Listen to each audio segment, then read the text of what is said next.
Unsure of your dream? Study abroad destination? Clear your doubts. Videsh Consult. Call 9676502888.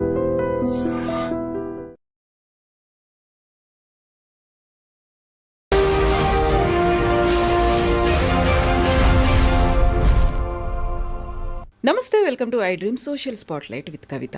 H1B visa వచ్చింది, అమెరికాకు వెళ్ళిపోయాము అని చాలామంది సాఫ్ట్వేర్ ఎంప్లాయీస్ సంబరపడుతున్నప్పుడు అమెరికాలో ట్రంప్ వచ్చిన తర్వాత కొన్ని రకాల ఎగ్జిక్యూటివ్ ఆర్డర్స్ వస్తే మన వాళ్ళు భయపడడం స్టార్ట్ చేశారు. దీంతో పాటుగా ఇక్కడ ఉన్నటువంటి పేరెంట్స్కి, పార్ట్నర్స్కి, అక్కడే సెటిల్ అయినటువంటి ఫ్యామిలీస్లో కూడా కొన్ని రకాల భయాందోళనలు ఉన్నాయి. వాటికి సంబంధించి క్లారిఫికేషన్ కోసం ప్రస్తుతం మనతో పాటుగా ఉన్నారు ప్రముఖ అంతర్జాతీయ న్యాయవాది డాక్టర్ కావేటి శ్రీనివాస్ గారు. సార్ నమస్తే. నమస్కారం. సో H1B వీసా వచ్చింది, చాలా ఆనందంగా వెళ్ళిపోతాము, అక్కడే సెటిల్ అవుతున్నాము ఇవన్నీ అనుకుంటారు.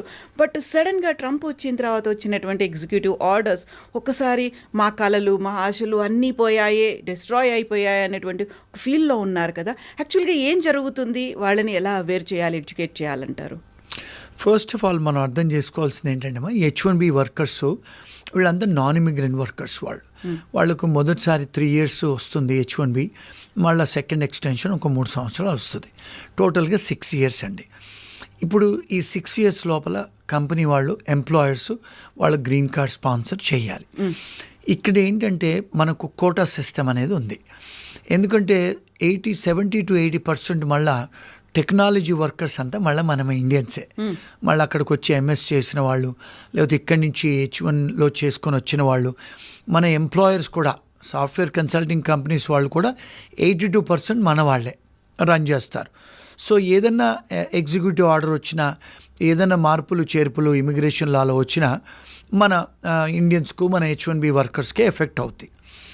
ఫస్ట్ ఆఫ్ ఆల్ ట్రంప్ గారు వచ్చిన తర్వాత ఏమేమి మార్పులు తెచ్చారు? మోస్ట్ ఆఫ్ ద టైమ్స్ ఏంటంటే ఈ H1B రావాలంటే ఈ మధ్యకాలంలో లాటరీలో సిస్టంలో ఉంది. అది ఇంకా లాటరీలోనే ఇప్పుడు కూడా కొనసాగుతుంది.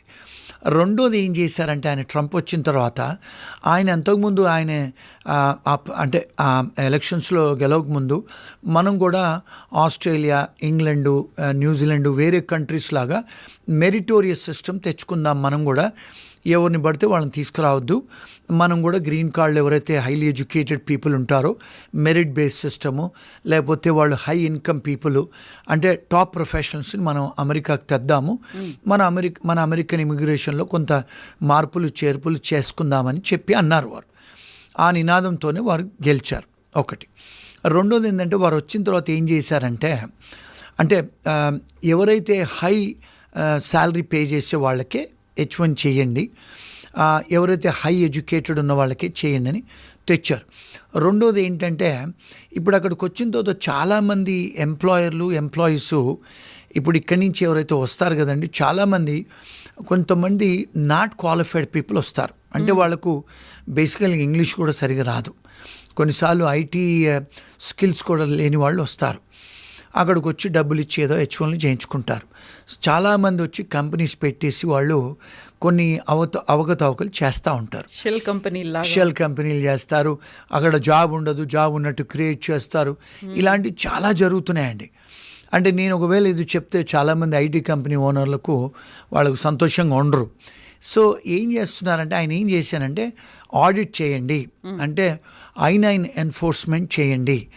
ఫామ్ I-9 అంటే ఏమిటి అంటే, ఎవరైతే నాన్ ఇమిగ్రెంట్ వర్కర్స్, స్టూడెంట్స్ ఎవరు వచ్చినా కూడా మీరు వాళ్ళకు అసలు ఉద్యోగం చేసే అర్హత ఉందా లేదా, ఒకవేళ అర్హత ఉంటే చెక్ చేయండి ఇమిగ్రేషన్తోని. రెండోది, ఎంప్లాయర్స్ ఎవరైతే ఉన్నారో వాళ్ళకు అసలు నిజంగా ఆఫీసులు ఉన్నాయా, వాళ్ళకు అసలు నిజంగా ఎంప్లాయ్మెంట్ ఉందా, వాళ్ళకు అసలు ప్రాజెక్ట్స్ ఉన్నాయా, అసలు వాళ్ళు నిజంగానే ఎంప్లాయర్సా. చాలాసార్లు ఏం చేస్తున్నారంటే అండి కవిత గారు, ఇండియాలో ఉండి అమెరికాలో కంపెనీస్ నడిపిస్తారు ఆన్లైన్లో. మరి చాలామంది ఇండియాలో ఉన్నారు ఓనర్లు, మరి అసలు నిజంగా అసలు ఓనర్స్ అక్కడ ఉన్నారా, అసలు నిజంగా ఆఫీస్ ఉందా, వాళ్ళకి అసలు ఆఫీస్ స్పేస్ ఉందా, అంతమంది కూర్చునేటట్టు వాళ్ళ కంప్యూటర్లు, డెస్కులు ఉన్నాయా, అసలు నిజంగా వాళ్ళకి ప్రాజెక్ట్స్ ఉన్నాయా, అంటే బోనఫైడ్ ఎంప్లాయ్మెంట్ ఉందా లేదా, అవన్నీ చెక్ చేయండి, ఆడిట్ చేసి మీరు వాళ్ళకు వీసాలు ఇవ్వండి అని చెప్పి ఆయన పాలసీ తెచ్చారు. ఎగ్జిక్యూటివ్ అంటే ఆర్డర్తో పాటు ఎన్ఫోర్స్ చేయండి అని చెప్పారు. సో ఇవన్నీ మన వాళ్ళు చేసే అవకతవకలకి మన వాళ్ళు భయాలు పడతారు. ఎందుకు? ఉద్యోగం ఉందని చెప్తారు, H1 చేస్తారు, ఉద్యోగం ఉండదు. ఉద్యోగం మరి ఉన్నదని మీరు H1 చేశారు కదా, మరి ఎంప్లాయీకి మీరు ఒక ఆశ కలిగించారు, మరి వాళ్ళకి ఏదైనా ఉద్యోగం కలిగించో శాలరీ ఇవ్వాలి కదా, శాలరీలు ఇవ్వరు. శాలరీ ఇవ్వకపోతే మీకు పే స్టెప్స్ ఉండవు. పే స్టెప్స్ లేకపోతే మీరు ఒకవేళ వేరే వీసా మార్చుకోవాలన్నా, ఒకవేళ మీరు ఇండియాకి వచ్చి స్టాంపింగ్ చేయించుకోవాలన్నా, ఒకవేళ మీరు భార్య బిడ్డలను తెచ్చుకోవాలన్నా, లేకపోతే మీ ఫ్యామిలీని పిలిపించుకోవాలన్నా, లేకపోతే మీరు ట్రావెల్ చేయాలన్నా కూడా, లేకపోతే ఒక వేరే H1 చేసుకోవాలన్నా, లేకపోతే వేరే స్టూడెంట్ వీసా చేంజ్ చేసుకోవాలన్నా, మీ దగ్గర పే స్టెప్స్ లేకపోతే మీకు అర్హత లేదు. సో 90 days వరకే మీరు అక్కడ ఉండొచ్చు, అంటే ఉద్యోగం లేకుండా. కానీ మీకు పే స్టెప్స్ ఉండాలి, అంటే మీకు వాడు ఎంప్లాయర్ పే చేయాలి శాలరీ. ఇవన్నీ చేయరు వాళ్ళు. చేయనప్పుడు వీళ్ళకి అయ్యే ఇబ్బందులు ఇవన్నీ. సో అంటే ఆయన తీసుకొచ్చిన ఎగ్జిక్యూటివ్ ఆర్డర్ ఏంటంటే ఎన్ఫోర్స్ చేయండి అని ఒకటి. రెండోది ఏంటి, ఇప్పుడు ఎవరైతే హై శాలరీ ఉంటారో వాళ్ళకే ఉద్యోగాలు ఇవ్వండి. ఎవరైతే హై ప్రొఫెషనల్స్ ఉంటారో, అంటే వాళ్ళకి ఎవరైతే మంచి ఎక్స్పీరియన్స్ ఉంది వాళ్ళకే ఇవ్వండి వీసాలు, వాళ్ళని తీసుకొచ్చి పెట్టండి అని. ఇక్కడ ఏం ప్రాబ్లం అవుతుందంటే, చాలామంది స్టూడెంట్స్ వస్తారు కదండి ఇక్కడ MS చేయడానికి వస్తారు, లక్షలలో వేల మంది వస్తారు. వీళ్ళ వయసు ఏంటి? 23, 24. మరి 23, 24 ఏళ్ల వయసు అబ్బాయిలకి అమ్మాయిలకి మరి మీ రెజ్యూమేలో 7 సంవత్సరాలు 8 సంవత్సరాల వర్క్ ఎక్స్పీరియన్స్ ఉందా? అన్నీ ఫేక్ పెడతారు మన వాళ్ళు. మన ఎంప్లాయీస్ అలాగే ఉన్నారు, ఎంప్లాయర్స్ అలాగే ఉన్నారు. పెట్టేసి ఉద్యోగాల ప్రయత్నాలు చేస్తారు. అక్కడికి వెళ్ళినప్పుడు మీరు ఎక్కడికైతే ఉద్యోగం చేయడానికి వెళ్తారో క్లయింట్ దగ్గర మీరు పర్ఫామ్ చేయలేరు. మీ ఏజ్ 21, 22, 23. మరి 7-8 సంవత్సరాలు పెట్టి వేరే వాడితో ఇంటర్వ్యూ చేపించి అక్కడికి వెళ్తారు. వాళ్ళు ఏదైనా మాట్లాడితే మీకేం రాదు. సో ఇలాంటప్పుడు మరి వాళ్ళకు తెలుస్తుంది కదా ఇవన్నీ ఫేక్ అని. ఇవన్నిటిని కూడా స్ట్రిక్ట్ చేస్తున్నాడు. సో ఇవన్నీ ఓపెన్గా ఎవరు మాట్లాడరండి. ఇవన్నీ మనలాంటి వాళ్ళు చెప్తే జనాలకి కష్టం. అంటే కొంతమంది నన్ను కూడా క్రిటిసైజ్ చేస్తారు, ఆయన చాలా ఓపెన్గా చెప్తాడని. సో ట్రూత్ ఇస్ ట్రూత్ కదండి. ఇలాంటి అన్నీ చేసినప్పుడు కొన్నిసార్లు ఇమిగ్రేషన్ వాళ్ళు పట్టుకుంటున్నారు, ఎంప్లాయర్స్ని పట్టుకుంటున్నారు, ఎంప్లాయీస్ను పట్టుకుంటున్నారు. పట్టుకున్నప్పుడు వీళ్ళందరినీ అరెస్ట్ చేసి డిపోర్ట్ చేస్తున్నారు. ఈ విషయాలు మన ఫ్యామిలీస్కే కానీ మన హస్బెండ్స్కు, వైఫ్స్కు, మదర్, ఫాదర్స్కు చెప్పరు ఎందుకైంది ఇది అని. మీరు అంటే తెలుసుకోవాలి. మన పేరెంట్స్, మన ఫ్యామిలీస్ కూడా, వైఫ్సే కానీ హస్బెండ్స్నే కానీ తెలుసుకోవాలి మనం. ఏమండి మీరు ఎక్కడ జాబ్ చేస్తున్నారు, ఎంప్లాయర్ ఎవరు, ఆ ఎంప్లాయర్ గురించి రీసెర్చ్ చేశారా, అసలు వాళ్ళు ఆఫీస్కి వెళ్ళి చూసారా? నాకు చాలామంది కాల్ చేస్తారండి, నేను అడుగుతాను మీరు ఎక్కడ ఉన్నారంటే నేను కాలిఫోర్నియాలో ఉన్నాను సార్ అంటారు. మరి మీ ఎంప్లాయర్ ఎక్కడ ఉన్నారంటే న్యూజెర్సీ. మరి ఎప్పుడన్నా మీరు వెళ్ళి న్యూజెర్సీకి వెళ్ళి మీ ఎంప్లాయర్ ఆఫీస్కి వెళ్ళారా, చూసారంటే లేదు సార్ అంటారు.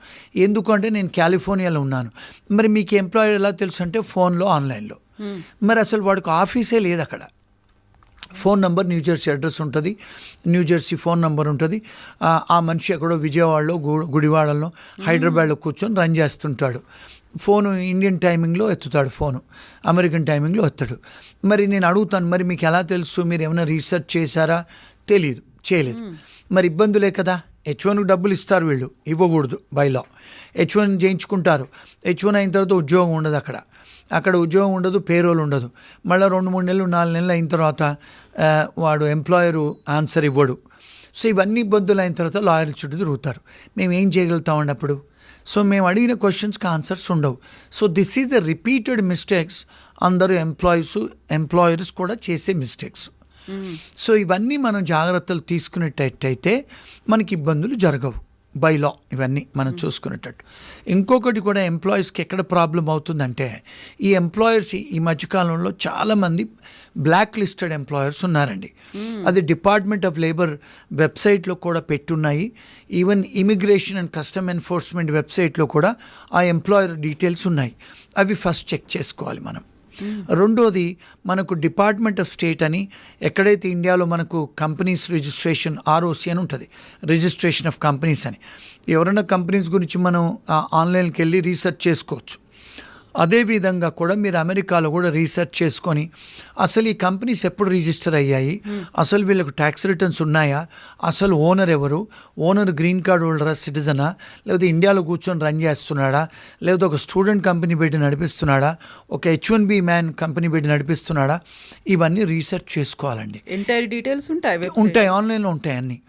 రీసెర్చ్ చేసుకోవాలి. మీరు చేసుకుంటే మీరు ఇవన్నీ జాగ్రత్తలు తీసుకోవాలి. H1B వర్కర్స్ ఈ మధ్యకాలంలో ఏమవుతుందంటే ఒక 4-5 సంవత్సరాల నుంచి ఈ ఎంప్లాయర్స్ 2-3 H1 ఫైల్ చేస్తున్నారు ఒక మనిషికి, 2-3 కంపెనీస్ పెట్టి. ఇమిగ్రేషన్ వాళ్ళు ఎన్ఫోర్స్మెంట్ చేసి ఆ ఎంప్లాయర్స్ను బ్లాక్ లిస్ట్ చేస్తున్నారు, ఎంప్లాయర్స్ మీద కేసులు పెడుతున్నారు, క్రిమినల్ కేసులు. ఆ ఎంప్లాయీస్ మీద కూడా వీసా రద్దులు చేసి వాళ్ళకి డిపోర్ట్ చేస్తున్నారు, వాళ్ళ మీద కేసులు పెడుతున్నారు. మరి ఎవరు తప్పండి? మనది కూడా తప్పు ఉంది కదా. So we have to do all these research. అవన్నీ వీసా రద్దులు అయిన తర్వాత కంపెనీ క్లోజ్ అయిపోతుంది. వాళ్ళు ఏమంటారు, మేము కంపెనీ క్లోజ్ చేస్తున్నాము, మేము మీకు ఏ డాక్యుమెంట్స్ ఇవ్వలేము, పేరోల్ ఇవ్వలేము, మేము ఎలాంటి H1B సంబంధించిన డాక్యుమెంట్స్ ఇవ్వలేనని చెప్తారు. అలాంటి జరిగినప్పుడు మరి మేము ఏం చేయగలుగుతాం వాళ్ళకి? సో ఇవన్నీ కూడా కాషన్ తీసుకొని వాళ్ళు చెక్ చేసుకొని ఎంప్లాయర్ దగ్గర డాక్యుమెంట్స్ చేసుకొని వాళ్ళ ప్రొటెక్ట్ చేసుకోవాలి వాళ్ళ రైట్స్. ఇవన్నీ కూడా ఆయన ఎన్ఫోర్స్ చేయమని చెప్పి ఎగ్జిక్యూటివ్ ఆర్డర్లు తెస్తున్నారు.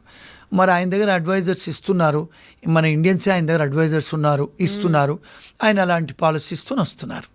సో ఇవన్నీ అండి H1B వాళ్ళకు ఉండే ఇబ్బందులు, వాళ్ళు తీసుకోవాల్సిన రెమెడీస్. నాట్ ఓన్లీ ఇండియన్స్, ఎవరికైనా ఇదే రూల్స్ అనేవి ఆయన ఇంప్లిమెంట్ చేస్తున్నారు కాబట్టి మనం ఏదో తప్పు చేస్తున్నాం, మనల్నే పంపిస్తున్నారు అని కాదు. కాకుంటే అక్కడ ఏమవుతోంది అనేది ఫస్ట్ అర్థం చేసుకొని ప్రాపర్ వేలో వెళ్తున్నామా లేదా అది మాత్రం తెలుసుకుంటే చాలు. ఎస్, అబ్సల్యూట్లీ ఎస్ అండి. ఇంకొకటి ఏంటంటే మన వాళ్ళు చాలాసార్లు కూడా బికాజ్ ఈ టెక్నాలజీ వర్కర్స్ అండి, మన వాళ్ళు, మాకు కూడా లాయర్స్ మేము డిస్కస్ చేసుకుంటాం, ఎవరైతే క్లయింట్ టెక్నాలజీ వర్కర్ వచ్చినంటే మాకు కొంచెం ఇబ్బందే వాళ్ళకి అడ్వైజ్ ఇవ్వటం. ఎందుకంటే వీళ్ళు ఏం చేస్తారు, చాట్ జీపీటీలో గూగుల్లో సెర్చ్ చేస్తారు, ఆ సెర్చ్ చేసిన ఇన్ఫర్మేషన్ తీసుకొని వాళ్ళు అడ్వైజులు ఇచ్చుకుంటారు. నాకు మొన్న ఒక క్లయింట్ కాల్ చేసింది, నాకు ఆమె చాట్ జీపీలో ఏదైతే అడ్వైజ్ వచ్చిందో అది నాకు చెప్తుంది ఆమె. నేనన్నా, అమ్మ నేను ఆర్టిఫిషియల్ ఇంటెలిజెన్స్లో PhD చేశాను, నువ్వు చాట్ జీపీలో చదివి నాకు చెప్తున్నావు కదా అంటే, సార్ మీకు ఎలా తెలుసు సార్, నేను చాట్ జీపీటీలో చూసి మిమ్మల్ని అడుగుతున్నాను, నాకు అందులో వచ్చినాయి మీకు చెప్తున్నాను అంటుంది. అమ్మ, చాట్ జీపీటీలు లేకపోతే గూగుల్ ఇవన్నీ ఇన్ఫర్మేషన్ ఎవరో మీలాంటి డేటా వాళ్ళు ఇన్పుట్ చేస్తేనే వస్తుందమ్మా, అది లా కాదు, ఇన్ఫర్మేషన్ కాదు. Seek advice from competent immigration లాయర్లు. ఎందుకంటే ఇమిగ్రేషన్ లాయర్లు ఎవరైనా కూడా అండి, కవిత గారు అమెరికాలో, ఇంగ్లాండ్లో, ఆస్ట్రేలియాలో, న్యూజిలాండ్లో, కెనడాలో లాయర్లు అవ్వాలంటే 8 కోట్లు ఖర్చు పెట్టాలండి. లాయర్ అవ్వాలంటే 8 కోట్లు.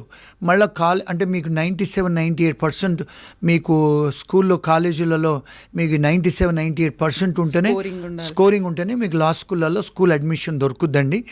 మళ్ళీ ఇక్కడి నుంచి వచ్చిన IT స్టూడెంట్స్ లాగా కాలేజీలు పోకుండా ఆన్లైన్లో చదువుకొని దొంగ రెజ్యూమేలు పెట్టి దొంగ అసైన్మెంట్ చేసి ఏదో 10,000, 5,000 ఫీజులు కట్టి పాస్ అయ్యే టైప్ ఉండదండి లాలో. అమెరికాలో, ఇంగ్లాండ్లో, ఆస్ట్రేలియాలో, కెనడాలో క్లాసుకు వెళ్ళాలి, 8 లక్షలు to 12 కోట్లు ఖర్చులు పెట్టి చదువుకోవాలి, అందుకనే లాయర్లు అవుతారు. మరి వీళ్ళు లోన్లు తీసుకొని చదువుకుంటే లాయర్లు మరి వీళ్ళు ఎక్కడి నుంచి సంపాదిస్తారండి? అందుకని క్లయింట్స్ మీద సంపాదిస్తారు. ఒక్కొక్కడికి 10-20 సంవత్సరాలు వాళ్ళకు లోన్స్ ఉంటాయి. అందుకని వాళ్ళు క్లయింట్స్ దగ్గర $350 to $400, $500 తీసుకొని వాళ్ళు ఫీజులు కట్టి మరి వాళ్ళకు జీతాలు ఇవ్వాలి, ఆఫీసులు నడపాలి కదా. వీళ్ళు ఏమంటారు, ఎందుకు సార్ మీరు అంత ఎక్స్పెన్సివ్ అని. మరి నేను కూడా 4 దేశాలలో చదువుకొని కోట్లు ఖర్చు పెట్టుకొని ఈరోజు లా ప్రాక్టీస్ చేస్తున్నాం, మరి ఫ్రీగా చెప్పలేం కదండి. ఎవరికైతే ఎక్స్పీరియన్స్ ఉందో, ఎవరికైతే ట్రాక్ రికార్డ్ ఉందో వాళ్ళని అథెంటిక్ అని నమ్మి వెళ్తే వాళ్ళకి కావాల్సినటువంటి సజెషన్స్ తీసుకుంటే సరిపోతుంది. కరెక్ట్ అండి. లేకపోతే మీలాంటి iDreamలో వచ్చిన వీడియోలు చూస్తే చాలామందికి ఫ్రీ ఉచిత సలహాలు దొరుకుతాయి. ఎస్. సో కావేటి శ్రీనివాస్ గారిని మేము ఇప్పుడు ఎందుకు ఇంటర్వ్యూ చేస్తున్నాము అంటే, he gives that authentic information. దాన్ని ప్రాపర్ వేలో ఎలా అప్రోచ్ అవ్వాలి, ప్రొసీజర్స్ ఏముంటాయి, what to do, what not to do అనేది ఉంటాయి కాబట్టి అవన్నీ క్లియర్గా చెప్తారని. Thank you so much Srinivas. Thank you.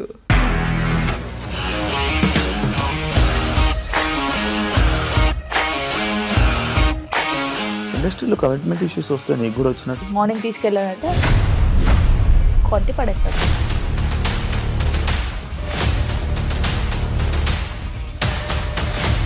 ఒక్కళ్ళు కూడా చూడలేదు ఈ సినిమా అని చెప్పడానికి కూడా చాలా ధైర్యం కావాలి. అది నిజం కదా, దాంట్లో ధైర్యం ఏంటి? ఇది నెక్స్ట్ డే ప్లేట్ మార్చేస్తే తప్పు కదా. As of now we are comfortable this అని నేను అనుకుంటున్నాను. రష్మిక గారిది మీది ఒకే ఊరంట కదా? నీకు కోపం వచ్చిందంటే బాగా తిట్టేత్తరా? తిట్టేద్దామండి. నిజంగా గేమ్ ని ఎలా చేంజ్ చేయగలిగారు? ఏపీఎస్ఎఫ్సి వాళ్ళకి 6 నెలల్లో నేను 6 లక్షలు కట్టా. బిజినెస్ చేయాలనుకుంటే it is as difficult as riding a tiger.